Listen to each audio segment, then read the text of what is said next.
푸르른 동해 바닷가에 푸른 민족이 살고 있다.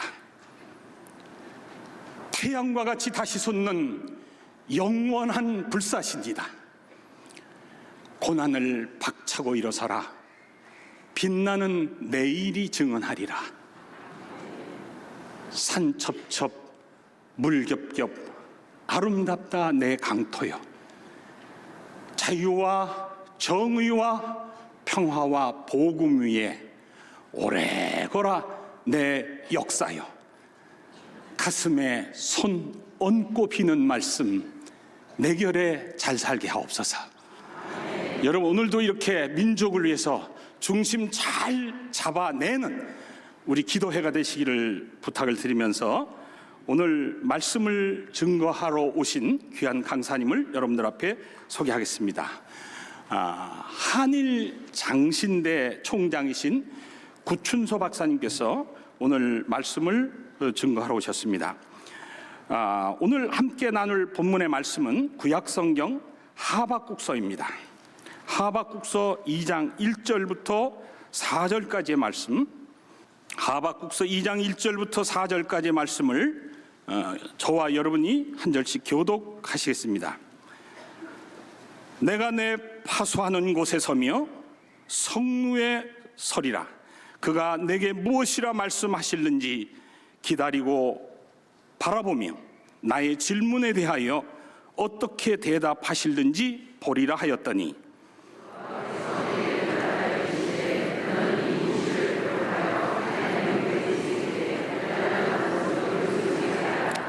이 묵시는 정한 때가 있나니 그 종말이 속히 이르겠고 결코 거짓되지 아니하리라.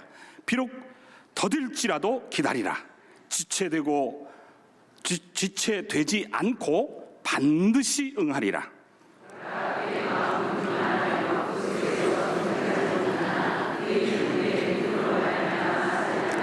아멘. 우리 구춘서 박사님, 목사님이십니다. 박수로 환영하시겠습니다. 오늘 이렇게 우리 조국이 분단된 지 어느덧 71년이 지나가는 시간 동안 우리 온 성도들이 그렇게 바라고 기다리는 통일을 위하여 기도하며 하나님의 음성을 듣기 위해서 모인 것을 보고 제가 큰 감동을 받았습니다.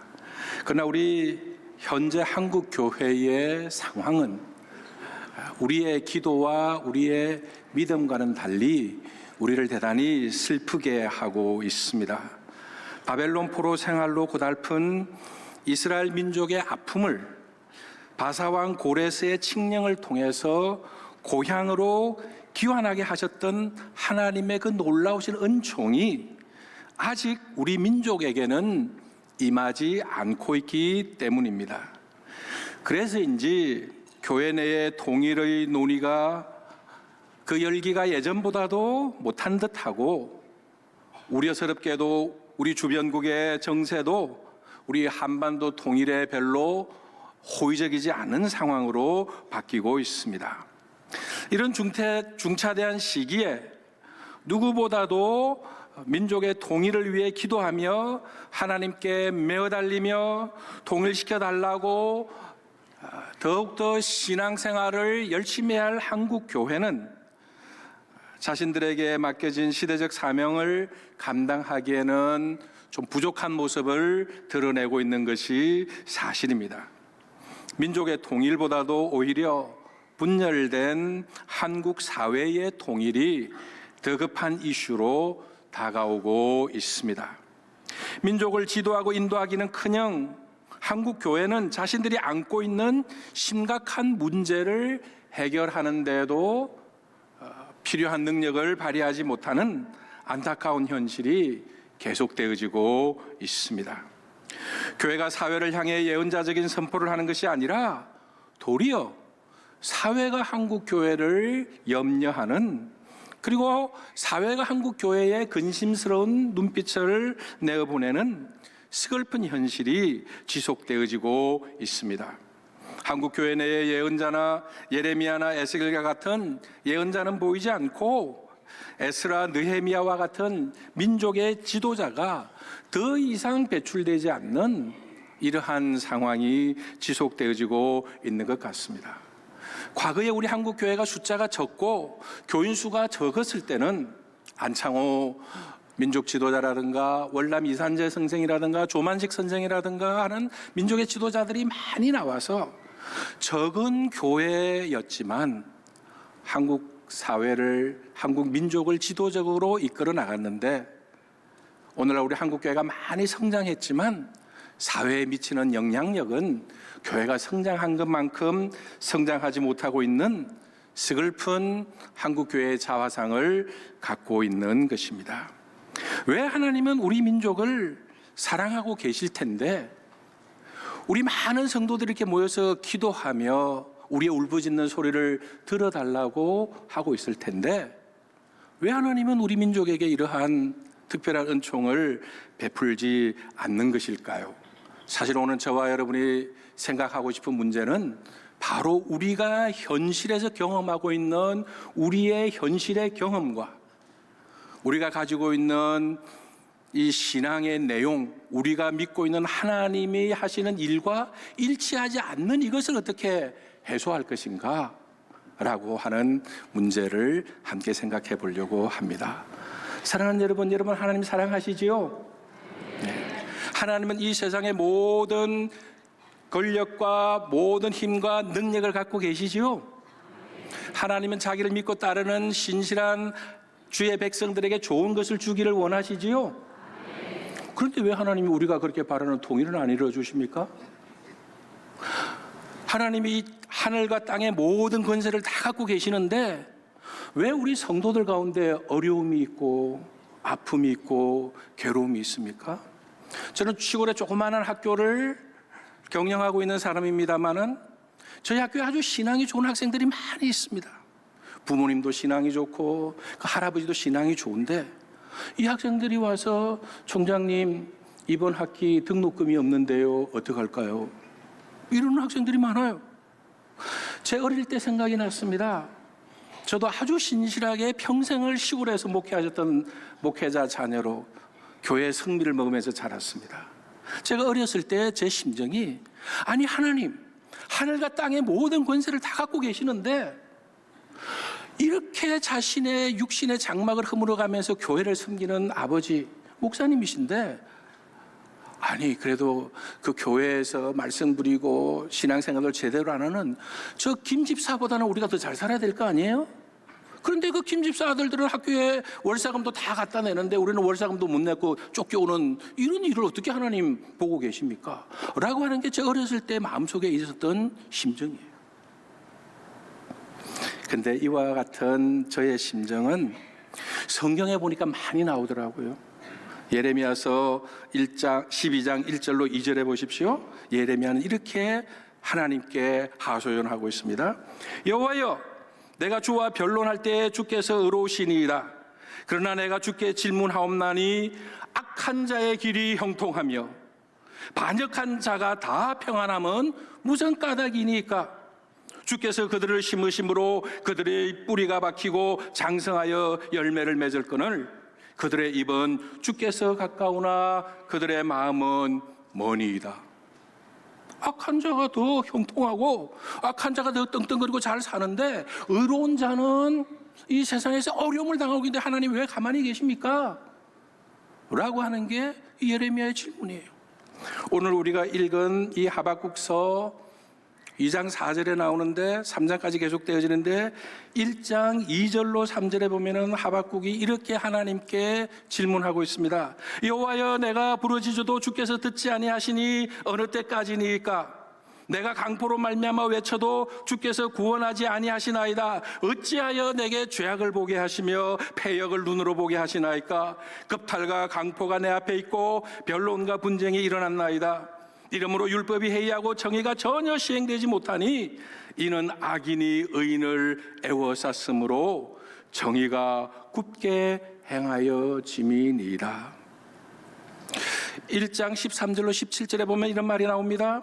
주께서는 눈이 정결하심으로 악을 참아보지 못하시며 패역을 참아보지 못하시거늘 어찌하여 거짓된 자들을 방관하시며 악인이 자기보다 의로운 사람을 삼키는데도 잠잠하시나이까?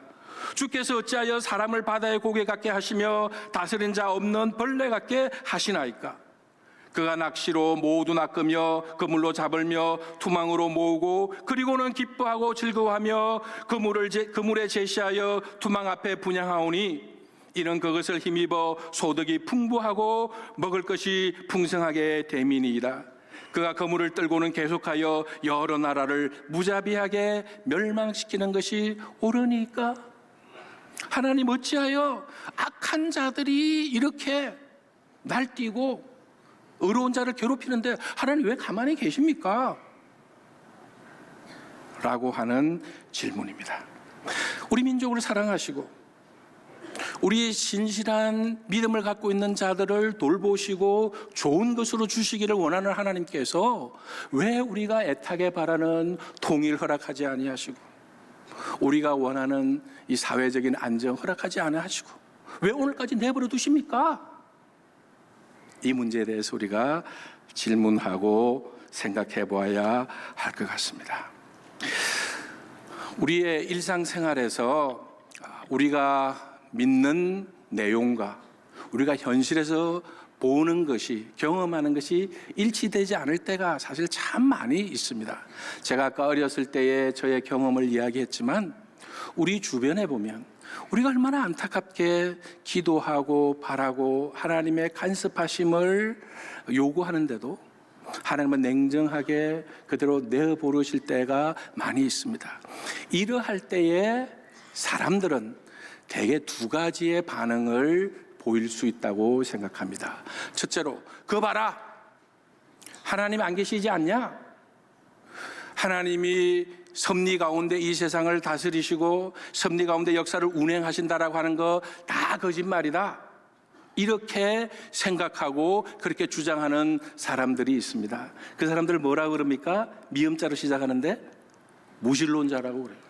무신론자. 근데 하나님이 없다고 생각하는 거예요. 하나님이 안 계신다라고 하는 거예요. 그런 사람들이 있는가 하면, 또 하나는 하나님이 능력과 섭리 가운데서 다스리시는데도 이렇게 하시는 데는 뭔가 이유가 있을 거다. 그 이유가 뭘까? 라고 하는 건데요. 그 이유가 무려 4가지나 됩니다. 몇 가지가 된다고요? 4가지나 된다라고 하는 것입니다.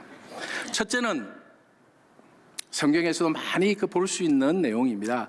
첫째는 하나님께서 능력과 섭리 가운데서 다스리시는데 우리의 기도를 이렇게 들어주시지 않는 것은 우리가 뭔가를 잘못하고 있기 때문이다. 우리가 뭔가 회개해야 되기 때문이다. 회개하지 않고 있기 때문에 하나님께서 우리를 벌 주셔서 우리를 바로잡게 하려고 하는 것이다 라고 하는 신앙적인 입장이 있습니다. 여러분, 자기가 지금 하나님께 기도하고 하나님께 바라는데 자기가 하나님께 100% 할 도리를 다 했다고 생각하시는 분 한번 손 들어보세요. 아무도 없어요. 우리는 아무리 최선을 다해도 여전히 좀 더 부족한 것이 있어요, 없어요? 여전히 있어요. 인간은 언제든지 발전할 수 있기 때문에 이것도 대단히 강력한 그러한 하나의 설득력이 있는 내용이기도 합니다. 그러나 그럼에도 불구하고 이러한 주장은 왜 하필이면 우리만 당하냐? 우리 민족만 당하고 옆에 있는 일본이나 옆에 있는 다른 나라들은 왜 안 당하고 있냐? 이렇게 불평할 수 있어요, 없어요? 그럴 수도 있습니다. 모든 이런 신학적인 입장은 강한 면도, 강력한 좋은 면도 있고 부족한 면도 있는데 이것은 매우 강력한, 우리를 회개하고 우리를 돌아보게 하는 능력은 있지만 여전히 또 불평이 있을 수 있는 그런 주장이다라고 하는 것이죠.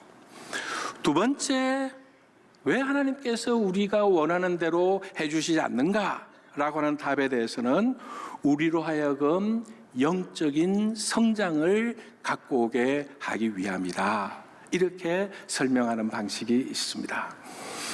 여러분, 여기 나이 드신 분들도 많이 계시는데 우리가 믿는 신앙의 뜨거움과 열정이 우리가 어려웠을 때, 경제적으로 어려웠을 때, 힘들었을 때가 더 뜨거웠어요? 아니면 지금 우리가 경제적인 성장이 일어나고 우리의 삶이 어느 정도 안정되어지고 그렇게 하니까 더 좋아진 것 같아요?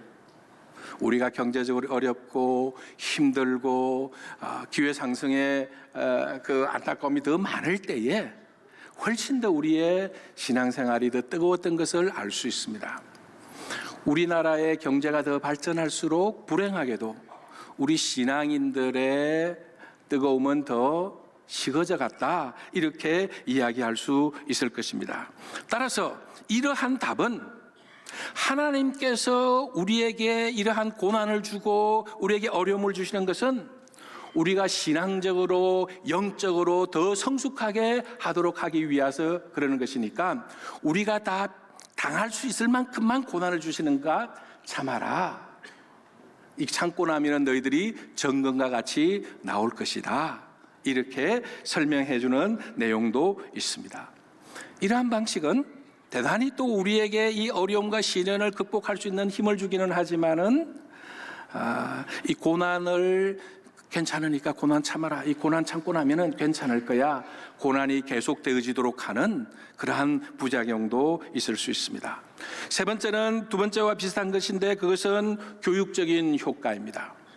우리로 하여금 하나님을 믿는 과정에 있어서 더 많은 것을 배우고 깨닫게 할 수 있도록 하기 위해서, 그래서 스데반의 설교에 보면, 사도행전에 나오는 스데반의 설교에 보면은 이스라엘 백성들이 출애굽해서 가나안 땅으로 금방 들어갈 수 있는데도, 일주일 정도면 들어갈 수 있는데도 광야에서 40년 동안 그렇게 방황하게 하고 40년이 지나고 난 다음에 들어가게 한 것은 광야에서 하나님의 법도대로 하나님의 뜻대로 살아가도록 하기 위한 훈련시키는 과정이었다. 스데반은 그것을 광야에서 보내는 기관을 뭐라고 불렀어요? 광야교회라고 불렀어요. 그곳에서 신앙적인 훈련을 하고 난 다음에, 그 어려움을 다 겪고 난 다음에 하나님을 섬기는 훈련이 되고 난 다음에 들어가도록 하기 위해서, 우리 민족에게 이렇게 통일이 금방 오지 않는 것은 우리가 통일된 다음에 어떻게 살아야 할지 생각하고 준비하고 이런 기간을 주기 위해서 우리가 아무리 바라고 원해도 아직 하나님이 때가 아니어서 주지 않는 것이다, 이런 식으로 설명하는 방식입니다. 이것도 대단히 좋은 대답이 될 수도 있겠습니다만은 이것도 역시 두 번째와 마찬가지로 이 어려움과 시련을 정당화시키고 그것을 계속해도 하나님이 더 좋은 것으로 주실 것이니까 어렵고 고난스러운 현장을 참아라, 이렇게 정당화시킬 수도 있습니다. 마지막으로 제가 제일 좋아하는 방식은 모른다는 거예요. 하나님께서 왜 이런 고난과 능력과 어려움을 주는지는 우리는 알 수 없다. 그러나 분명한 것은 하나님은 매우 이상하게도 어려움과 시련과 역경을 받는 것을 통해서 민족들을 구원하시고 이 세상 백성들을 구원하신다라는 겁니다. 이사야서 53장에 고난받는 종의 이야기를 읽어봐라. 채찍에 맞고 피를 흘리고 도살장에 끌려가는 양같이 죽임을 당하는 그런 어려움을 통해서 하나님께서 도리어 우리를 구원해 주시는 놀라운 일이 일어나고 있는 것을 우리는 부정할 수 없다. 예수님께서 십자가 위에서 달려서 돌아가지 않으셔도 하나님이 우리를 구원하실 수 있는 방법이 있으실 텐데, 하나님은 왠지 모르게 자기의 아들을 십자가에 못 박혀 피 흘리게 돌아가게 하심으로 말미암아 우리를 구원하시는 그런 일을 하고 계시니까 왜 하나님이 그러신지 모르지만, 하나님이 안 계신다라고 하기보다는 도리어 이 어려운 시기 때문에, 어려운 현실 때문에 더 하나님을 믿어야 되는 것 아니냐라고 설명하는 방식입니다. 이건 제 얘기가 아니고 미국에서 244년 동안 노예로 살았던 흑인들의 생각들입니다. 그들의 흑인들이 아프리카에서 잡혀와가지고 노예로 살아갈 때요, 자식을 낳아도 그 자식이 노예가 되는, 해방될 수 있는 길은 전혀 없는 그런 상황에서 자기를 노예로 삼는 백인들의 주인을 통해서 기독교를 받아들였어요. 그리고 성경에 있는 이야기를 읽었어요. 그 이야기를 읽다 보니까 하나님이 힘이 강하고 능력이 많고 권세를 갖고 있는 바로 팬이 아니고 그들에게 채찍을 맞고 그들에게 그들의 집을 지어주고 그들의 농사를 지어주는 이 노예들과 함께 하시더라 라는 거예요. 그래서 예수님께서 십자가 위에서 힘없이 돌아가시는 모습들을 보면서 저 예수님이 우리를 못살게 구는 저 백인 주인들과 함께 있는 것이 아니고 우리가 예수님이 노예와 같은 우리와 함께 하시는구나 라고 믿는 거예요. Were you there when they crucified my Lord? Were you there when they crucified my Lord? Oh,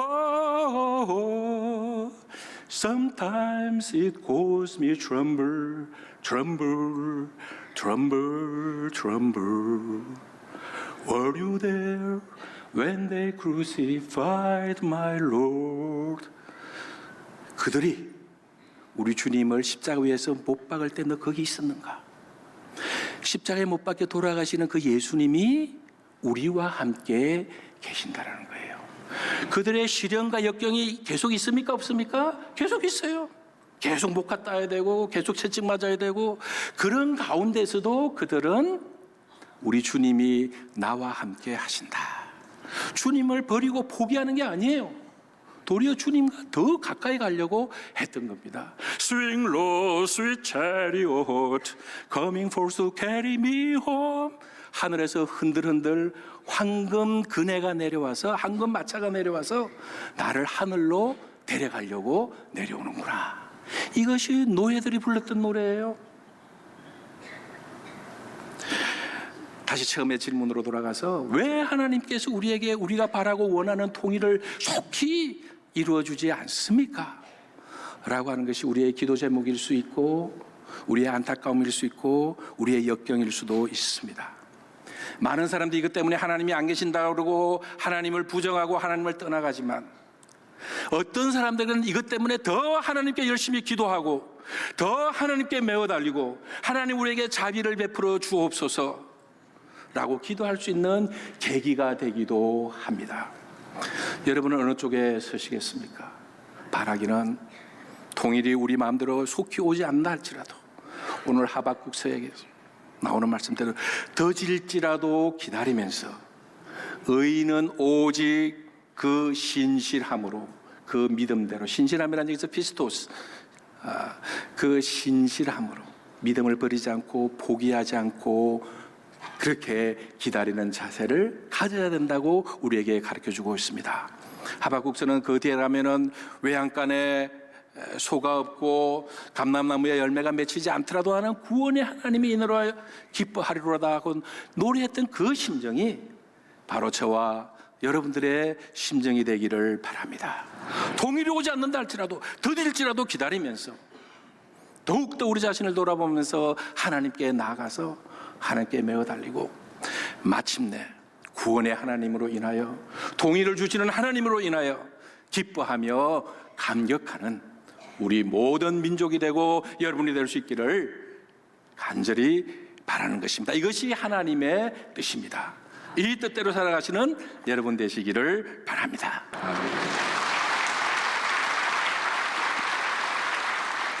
이 시간은 우리가 통일 특강을 듣는 날입니다. 시간입니다. 오늘 특강을 해주실 분은 조선일보에서 운영하는 통일과 나눔재단의 사무국장으로 수고하고 있습니다. 전병길 국장이 나오셔서 우리가 우리의 소원은 통일이라는 노래가 있는데 이와 관련된 자료를 여러분들 앞에 공개해가면서 그것이 새로운 신앙적 고백의 노래운동이 되기를 소망하는 그런 발제를 해 주시도록 하겠습니다. 박수로 환영하겠습니다. 분단되어 있는 남한과 북한 그리고 해외 동포가 만났을 때 함께 부를 수 있는 노래는 무엇이 있을까요? 여러분들 순간적으로 스치는 몇 가지 노래가 있으리라 생각이 듭니다. 몇 년 전 이것이 너무나 궁금해서 그동안 남북관계된 행사들의 자료를 좀 훑어봤습니다. 그리고 탈북자들이나 해외 동포들에도 선호하는 노래, 같이 부르고 싶은 노래에 대해서 나눴습니다. 그 결과 남과 북, 해외 동포들이 함께 부를 수 있는 노래는 한 3가지 정도로 압축되었습니다. 예, 그 다음 자료를 보시겠습니다. 첫 번째가 아리랑입니다. 그리고 두 번째가 나의 살던 고향으로도 부르는 고향의 봄입니다. 그리고 세 번째가 우리에서 오는 통일이었습니다. 아리랑은 여러분 잘 아시다시피 전통 민요이고 우리 민족의 한을 노래하고 있습니다. 그리고 홍남파 선생님이 지으신 고향의 봄은 고향에 대한 그리움과 추억을 이야기하고 있습니다. 반면에 우리에서 온 통일은 노래 분위기는 다소 서정적이지만 담고 있는 가사는 상당히 미래지향적입니다. 분단의 아픔을 딛고 통일에 대한 소망을 노래하고 있습니다. 남과 북, 해외 동포가 만나면 자연스럽게 아리랑을 먼저 부릅니다. 그리고 고향의 봄을 부르고요. 그리고 약속이라 한 듯이 마지막 노래는 항상 우리에서 오는 통일로 마감을 합니다. 이것은 한두 번 그런 것이 아니라 그동안 기존 자료를 쭉 찾아보니까 거의 이런 순서로 모임 순서들이 진행이 되었었습니다. 그리고 다 함께 우리의 손을 부르면서 때로는 부르는 사람들의 눈시울이 촉촉히 적시기도 합니다. 그렇다면 한 가지 더 드는 생각이 들었습니다.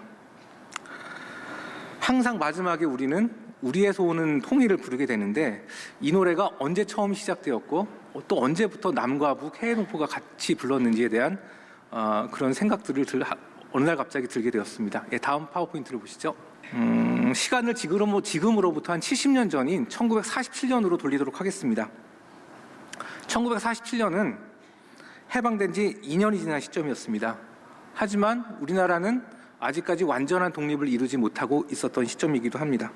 그리고 해방과 함께 남북의 국토가 분단되었던 시점이기도 합니다. 해방 이후 우리는 극심한 이념 대립을 겪게 됩니다. 테러와 암살이 반복적으로 일어났습니다. 남한 내 좌파와 우파의 거두였던 몽양 여운여 선생과 설산 장덕수 선생이 바로 이에 암살을 당하게 됩니다. 정치적 반대파에 의한 암살이었습니다. 해방은 되었지만 진정한 독립의 길은 멀기만 했습니다. 역설적으로 이러한 혼란의 틈바구니에서 우리가 지금까지 부르고 있는 결의의 노래 우리의 소원이 탄생되게 됩니다. 1947년 초에 지금의 KBS의 전신인 서울중앙방송국에서 3.1절 기념 어린이 방송 프로그램들을 기획하게 됩니다.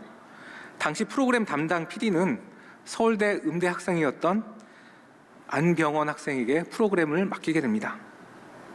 안병원 학생은 고심 끝에 독립의 날을 염원하는 어린이 방송 프로그램을 기획하게 됩니다.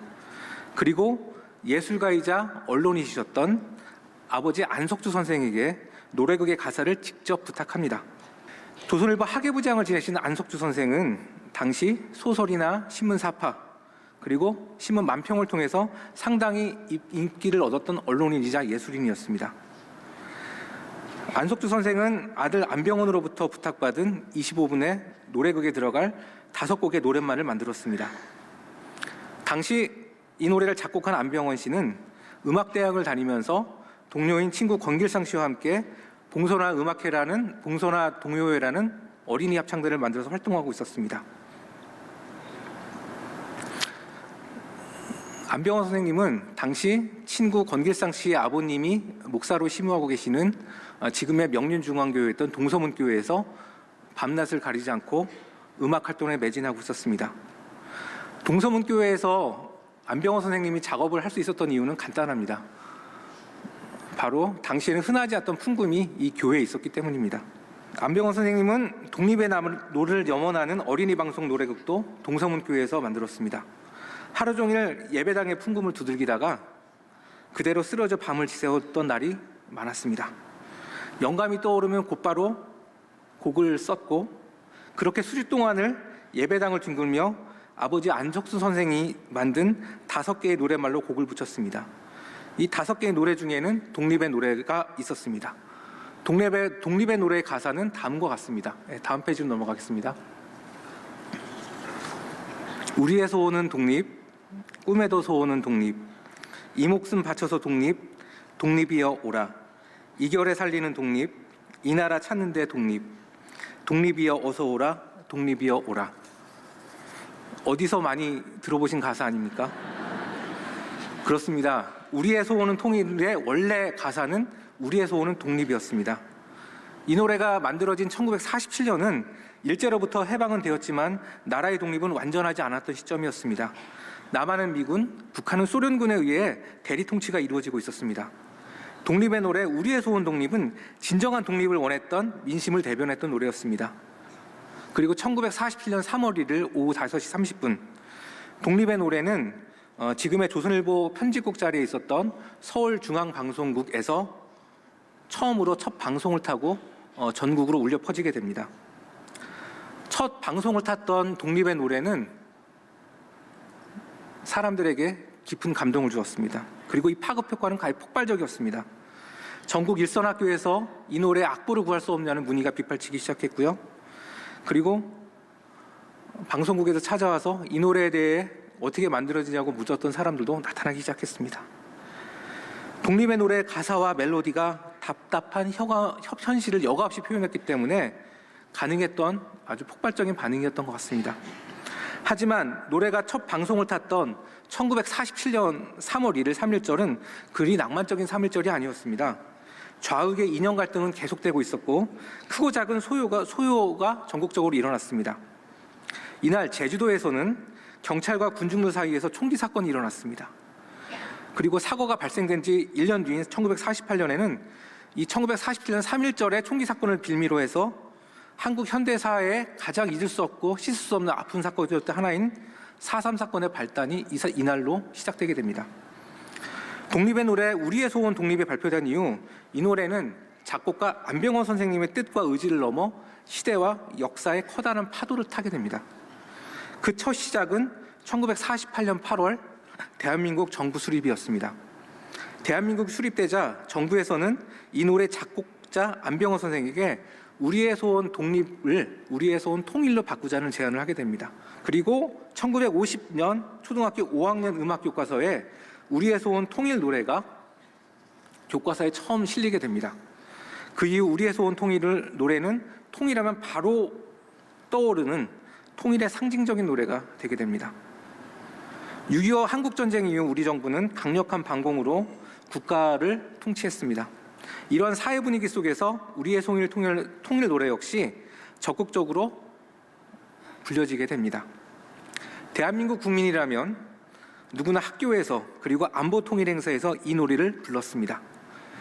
우리의 소원 통일 노래는 어쩌면 선택이라기보다는 거의 의무에 가까웠던 노래이기도 했습니다.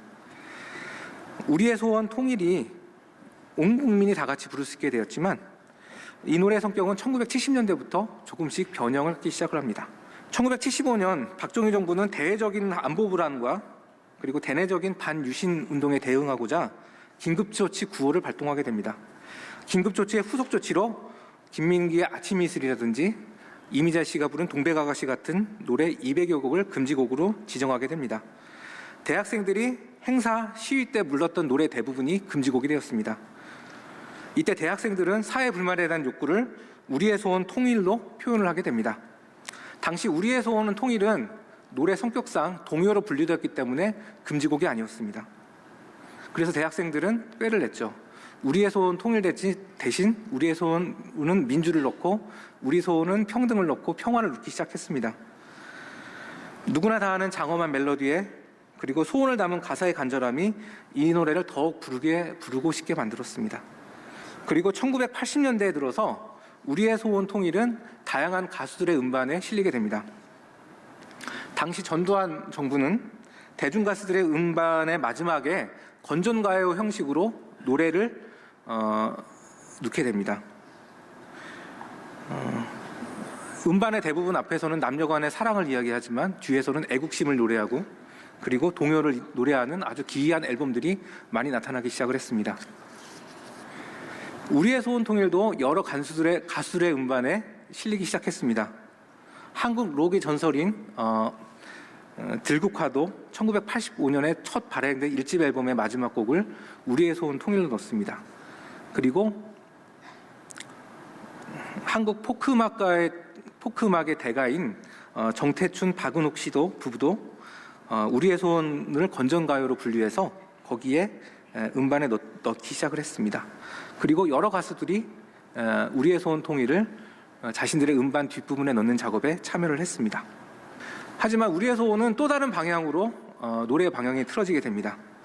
1980년대 후반 민주화 열기, 통일에 대한 열망, 북한에 대한 관심이 높아졌습니다. 학생 단체에서도 통일 관련 행사에 이 노래를 부쩍 많이 부르기 시작을 했습니다. 1988년 3월에 서울대 총학생회 선거에 후보로 나선 김준기 학생은 다소 무모한 남북 학생회담을 자신의 학생회장 공약으로 넣게 됩니다. 하지만 이때 이 의제가 전국에 있는 대학생들의 관심을 끌게 되었고 전국 대학의 모든 이슈가 남북 학생회담으로 몰아치게 됩니다. 그리고 학생들은 6월 남북 학생회담 개최를 요구하면서 시위를 벌이게 됩니다. 이때 수많은 학생들이 뜨거운 아스팔트 위에서 한여름을 보냈을 때 다 함께 불렀던 노래가 바로 우리의 소원은 통일이기도 합니다. 그리고 그 다음 페이지 넘어가도록 하겠습니다. 그리고 1989년 우리의 소원은 드디어 북한으로까지 진출하게 됩니다. 당시는 중국에서는 민주화 열기가 가득했습니다. 그래서 하지만 천안문 사건으로 인해서 그 열기가 식어지기도 했었고 반면에 동유럽에서는 민주화의 씨앗이 조금씩 불러일으켜졌고 결국은 베를린 장벽 붕괴로 사회주의권 전체가 붕괴되게 됩니다. 이해 여름에 북한에서는 사회주의권 청년들의 행사인 제13차 세계 청년학생 축전이 열리게 됩니다. 이때 우리 대학생들도 이 축전에 참가하기 위해서 정부에 참가를 요청했습니다. 하지만 정부는 단호하게 반대를 했고요. 하지만 당시에 남한의 대학생 조직이었던 전대협에서는 임수경 학생을 북한으로 파견하게 됩니다. 이때 임수경 학생이 북한에 가서 불렀던 노래가 우리의 소원은 통일이었습니다. 그때까지만 해도 북한은 이 노래를 알고 있지 못했습니다. 임수경 학생은 행사 기간 내내 그리고 나중에 판문점을 통해 귀환할 때까지 이 노래를 수십 차례 불렀습니다. 당시 북한 주민들 사이에서는 임수경 학생의 인기가 대단했고 그 학생이 부른 노래를 따라 부르는 그런 현상까지 발생하게 됐습니다. 그래서 우리의 소원 통일 노래도 북한 전역으로 급속히 확산되기 시작했습니다. 오늘날 북한에 한류의 바람이 분다고 합니다. 드라마가 들어가고 가요가 들어갔습니다. 어찌 생각해보면 북한 한류의 원조는 1989년 임수경 학생이 불렀던 우리의 소원은 통일이 아닌가 하는 생각도 해보게 됩니다. 임수경 학생에 의해 북한으로 보급된 우리의 소원은 통일 노래는 급속도로 북한 사회 전역에서 부르게 됩니다. 북한에서 발행했던 각종 통일 노래집에 이 노래가 실리기 시작했고 그리고 통일 관련된 행사, 북한이 자랑한 마스게임에도 우리의 소원 통일이 등장하게 됩니다. 북한의 우리의 소원 통일이 전해진 이후에 남북한 그리고 해외 동포가 만나면 자연스럽게 이 노래를 부르는 전통이 만들어지기 시작했습니다. 1990년 가을 중국 베이징에서 열렸던 아시안게임에서 그리고 그 이후에 열렸던 남북 통일축구 경기장에서 이 노래가 남북 공동 응원의 노래를 불렀습니다. 그리고 1991년 일본 지바에서 열렸던 세계 탁구 선수권 대회 남북이 단일팀으로 참가하였는데 그때 공식 응원곡이 우리의 소원은 통일이었습니다. 지금은 아련한 옛날 이야기처럼 느껴지는 2000년 남북 정상회담 때 남북한 정상들이 마지막 폐회를 앞두고 다 같이 불렀던 노래도 우리의 소원 통일이었습니다. 이렇게 우리의 소원 통일은 남북한 해외 동포들이 다 같이 부르는 노래로 그렇게 자리를 잡았습니다. 그런데 북한에서 좀 이상 징후가 나타나기 시작했습니다. 2012년 김정일이 사망하고 곧바로 김정은 정권이 들어서면서 북한은 통일을 이슈보다는 체제를 유지하는 것이 더 급선무가 되었습니다. 당연히 우리의 소원은 통일 노래는 이전보다 덜 부르게 되었습니다. 그리고 2016년 들어서는 이 노래를 부르지 못하도록 공식적으로 금지곡으로도 지정을 했습니다. 하지만 이 노래는 금지곡이지만 북한의 사람들은 사석에서 이 노래를 아직도 즐겨 부르곤 한답니다. 원래 하지 말라고 하면 더 부르는 것이 사람의 생리이기 때문에 북한 당국도 이 노래를 완전히 근절하지 못할 것 같습니다. 그래서 금년 이제 한 2주 정도 뒤에 2017년 3월 1일이 우리의 소원은 통일이 만들어지고 불려진 지 딱 70주년이 되는 기념일입니다. 하지만 안타깝게도 2015년 작곡자인 안병원 선생님이 타계하신 이후 이를 기념할 만한 단체와 사람이 없는 것이 지금의 현실입니다. 안병원 선생의 유족은 아직 계속 캐나다에 계시고 음악계에서는 아직 이를 기념할 분위기가 조성되지 않았습니다. 그래서 제가 지금 일하고 있는 재단법인 통일과 나눔과 조선일보에서는 금년 한 해 우리의 소원 70주년 기념 사업을 하고자 합니다. 이 사업은 단지 노래의 작사자가 조선일보 기자 출신이고 노래가 처음 불려진 곳이 조선일보 편집국 자리이기 때문에 하는 것이 아닙니다. 이 노래가 가지고 있는 상징성과 통일 미래의 비전이 이 노래에 담겨 있기 때문입니다. 이 노래에는 우리의 소원 통일의 노래에는 보수교단, 진보교단의 벽이 없습니다. 아니 더 나아가서 한국 사회에서 진보 진영, 보수 진영 모두 이 노래에 대한 거부감이 없습니다. 오히려 이 노래를 통해 갈등이 봉합되고 상처가 치유되고 비전이 공유되고 여론이 통합되기도 합니다. 이 노래를 통해서 우리가 또 한 가지 얻을 수 있는 것은 세대 간의 협업과 협력입니다. 앞에서 말씀드렸듯이 이 노래의 작사자 안석주 선생과 작곡가 안병원 선생은 부자 직원입니다. 당시 조선일보 기자 출신이면서 예술인이었던 안석주 선생은 이때 47살의 중년의 나이였습니다. 그의 아들 안병원 선생은 당시 서울대 음대 학생이었던 21살의 피 끓는 청년이었습니다. 아버지의 경륜과 전문성 그리고 아들의 열정과 음악에 대한 사랑이 연합해서 통일을 염원하는 다 함께 부를 수 있는 결의 노래를 만들었습니다. 기성세대와 다음 세대가 같이 힘을 만들어낸 작품입니다. 통일 준비는 특정 세대만의 전유물이 아닙니다. 장년, 청년, 노년 할 것 없이 각자 살아온 삶의 깊이와 경험은 다릅니다. 통일에 대한 다양한 생각들을 공유하며 공통된 가치들을 표현할 수 있습니다. 제가 일하고 있는 재단법인 통일과 나눔은 2015년에 설립되었습니다. 그동안 170만 명 이상의 국민들이 재단의 기부 프로그램에 동참해 주셨습니다. 나라 사랑의 마음, 통일에 대한 소망 등을 이유로 번 기부가 가능했습니다. 기부를 참여해 주신 기부자들의 대부분은 40대 이상이 대부분이십니다. 그리고 저희 재단에서 일하고 있는 직원의 대부분은 청년들입니다. 이들은 자신의 젊음의 시간을 통일에 헌신하고 있습니다. 이처럼 장년층의 통일 기부, 청년층의 현장 활동이 결합을 해서 작지만 위대한 통일 스토리들을 만들어나가고 있습니다. 앞으로 우리는 세대 간의 협업 그리고 연합을 통해서 다양한 사례들을 많이 만들어낼 것 같습니다. 우리의 소원은 통일을 만든 안석주, 안병원 부자지간처럼 앞으로 세대를 뛰어넘는 협업과 연합이 계속 일어났으면 좋겠습니다. 오늘 제일 먼저 기도하실 분은 나라와 민족 한국 교계를 위하여에 대해서는 세종시 기독교연합회 회장이신 전용환 목사님께서, 두 번째로 한반도의 평화 통일을 위하여에 대해서는 명성교회 통일월요기도회 자문위원이신 이원희 장로님께서, 세 번째로는 한인 디아스포라 교회와 한국교회 일치와 연합을 위하여에 대해서는 멀리 독일에서 오셨습니다. 이번에 방문 목적은 종교개혁 500주년 한국과 독일 한독 컨퍼런스 준비위원장 자격으로 한국과의 협의를 위해서 오셨습니다. 장광수 목사님이십니다.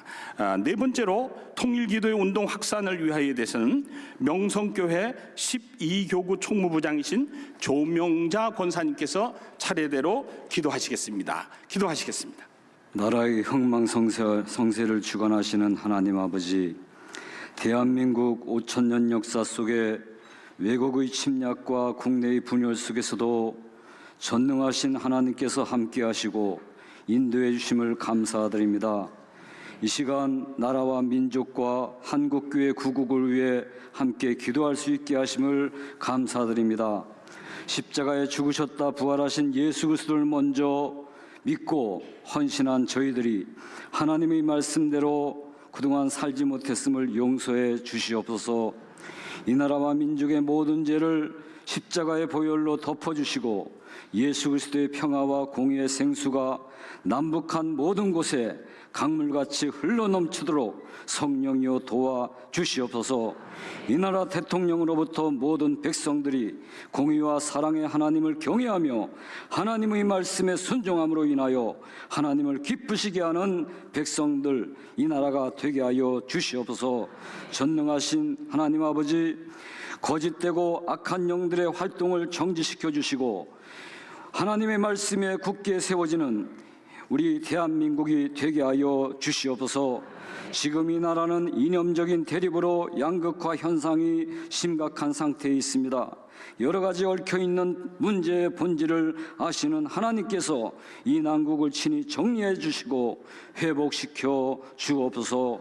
하루속히 우리나라가 안정되게 하시고 현재 처한 아픔과 고통을 통하여 앞으로 이 나라가 더 크게 선진국가 하나님께서 기뻐하시는 국가로 도약하는 기회가 되게 하여 주옵소서.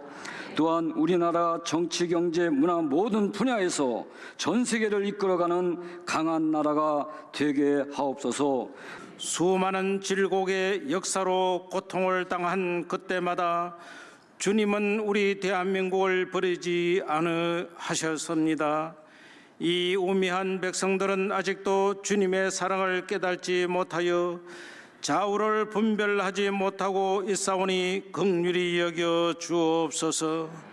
영적 분별력과 바른 판단력을 주사 사치와 연락과 우상 숭배와 동성연의 옹호와 분열을 조장하는 지역 이기주의와 이분법적 이념의 늪에서 벗어나게 하옵소서. 권력의 눈먼 정치인들로 인한 정치적 불안, 경제 위기의 산물인 청년 실업과 저출산 문제 등 수많은 난제들을 주님 어떻게 해야 합니까? 차기 대통령은 다윗과 같은 훌륭한 지도자가 세워지고 민족 수권인 남북 평화 통일을 속히 이루어 주사 불쌍한 우리 동족들을 구원하여 주시고 무너진 교회가 다시 축축되게 하시며 평화 통일을 이루어 주시옵소서. 살아계셔서 역사를 주관하시는 하나님 아버지, 전 세계 700만 코리안 디아스포라를 파송하시고 모든 대륙에서 코리안 디아스포라를 세계 선교의 역사로 사용하여 주시니 감사드립니다. 700만 흩어진 코리안 디아스포라가 세계 각지에서 세계 역사의 리더십이 되게 하여 주시옵시고 통일 대한민국에 큰 영향을 미칠 수 있는 우리 흩어진 민족들 되도록 역사하여 주시옵소서. 2017년은 종교개혁 500주년을 맞이하는 이 귀한 한 해입니다. 마르틴 루터를 통하여 오직 믿음, 오직 말씀, 오직 은혜를 외쳤던 이 은혜를 우리 코리안 디아스포라와 우리 한국교회에도 선물로 주시옵소서. 오직 믿음, 우리가 믿습니다. 이 나라가 통일 대한민국이 될 것을 믿습니다. 아버지가 하나요, 아들이 하나요, 성령이 하나이신 것들처럼 이 땅에 하나님의 말씀으로 하나가 되어진 선포하신 것을 저희가 믿습니다. 아버지 하나님, 우리나라에도 오직 은혜로 이 통일의 은혜를 부어 주시옵소서. 정치로 안 되고 경제로 안 되고 문화 예술로 이룰 수 없는 이 통일을 교회가 이루도록 역사하여 주시옵소서. 이 은혜를 우리 민족에 부어 주시옵시고 한국 교회에 부어 주시옵소서. 아버지, 독일의 니콜라이 교회 한 월요 기도에 통하여서 수없은 기도의 은혜가 펼쳐진 것들처럼 아버지 하나님, 평화 월요 기도회를 통하여 뿐만 아니라 우리 민족에게도 독일 민족에 주셨던 것들처럼 하나님의 은혜를 부어주시오되 통일의 은혜를 부어주시옵소서. 아버지 하나님, 오직 예수 그리스도로 되어질 줄 믿습니다. 오직 믿음, 오직 말씀, 오직 은혜, 오직 예수님께서 우리 민족을 붙들어 주시고 우리 교회를 붙들어 주셔서 우리 한국교회가 교파를 초월하고 교단을 초월하고 이념을 뛰어넘어 한국교회가 하나가 되게 역사하여 주셔서 이 하나된 교회가 북한 교회에게도 하나가 되게 하여 주시옵시고, 프로테스탄트 개신교를 뛰어넘어 기독교를 하나로 되게 역사하여 주셔서 우리 프로테스탄트의 이 영적인 복음의 역사가 캐톨릭 동방 정교회 성교회 꼽틱뿐만 아니라 기독교를 하나로 되게 하여 주시옵시고, 나아가 민족과 타 종교에게도 복음의 영적 리더십으로 쓰임받을 수 있는 우리 한국 교회와 700만 디아스포라의 교회들이 되도록 우리 하나님 역사하여 주시옵소서. 우리의 허물을 아시면서도 지구상의 마지막 분단 국가인 이 땅의 공고함을 보시고 대한민국의 통일의 은혜를 주시려고 오래전부터 이 자리에서 기도하도록 우리를 사용해 주시니 감사합니다. 우리뿐만 아니라 방방곡곡에 주의 이름으로 세워진 교회마다 하나 되어 통일을 위한 기도회가 확산되도록 도와주시옵소서. 나아가 세계 각국에 있는 평화를 사랑하는 주의 자녀들도 함께 기도하여 통일의 그날이 속히 임하게 하옵소서.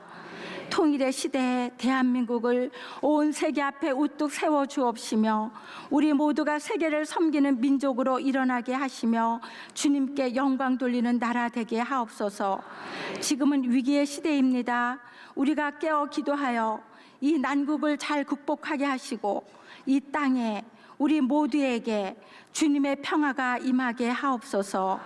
우리의 위로자이시며 소망이 되시는 예수님 이름으로 기도드립니다. 아멘.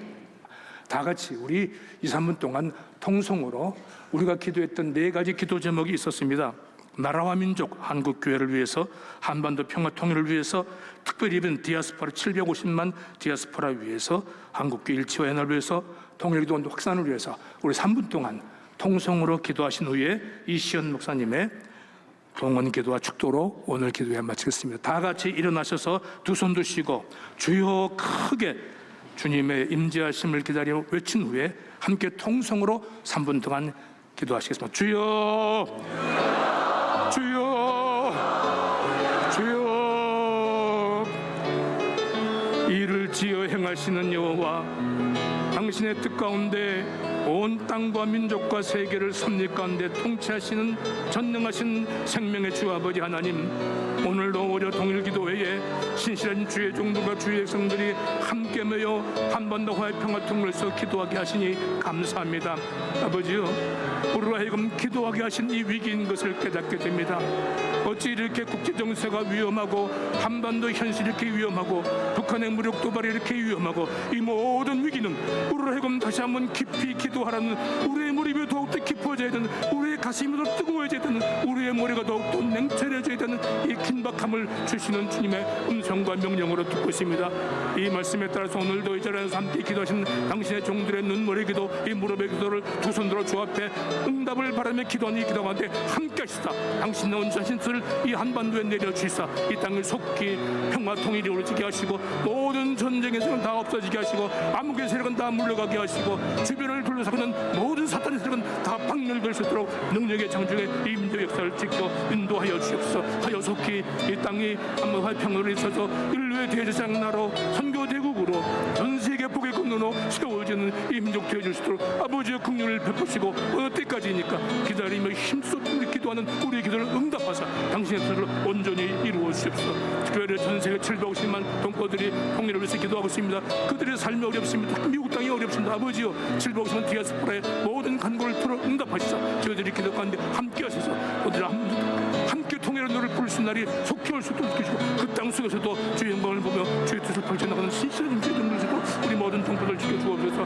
민족의 통일은 한국일치연합의 아름다운 열매 가운데 이룰 수 믿습니다. 분열된 이 땅의 교회들이 함께 통일을 통해서 다시 민족의 통일 역사를 이뤄가는 장엄한 승리 역사가 이루어질 수 있도록 축복하여 주시옵시고 이 통일운동이 나날의 확산돼서 전국 교회와 전 세계가 함께 뭉쳐서 이 일을 통해서 주의 온전하신 뜻을 이뤄낼 수 있는 은혜의 역사를 지켜 인도하여 주옵소서.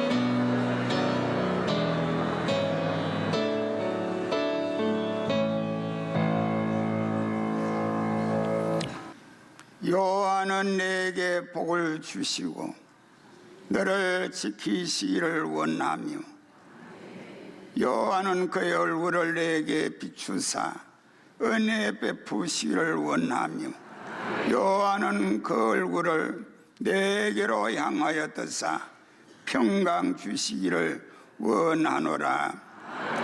우리 주 예수 그리스도의 크신 은혜와 하나님 아버지의 무한하신 사랑하심과 성령님의 교통하심이 저희들과 명성교회 위에 우리나라 우리 백성 위에 영원토록 함께 하옵시기를 우리 주 예수 그리스도의 이름으로 축원하옵나이다.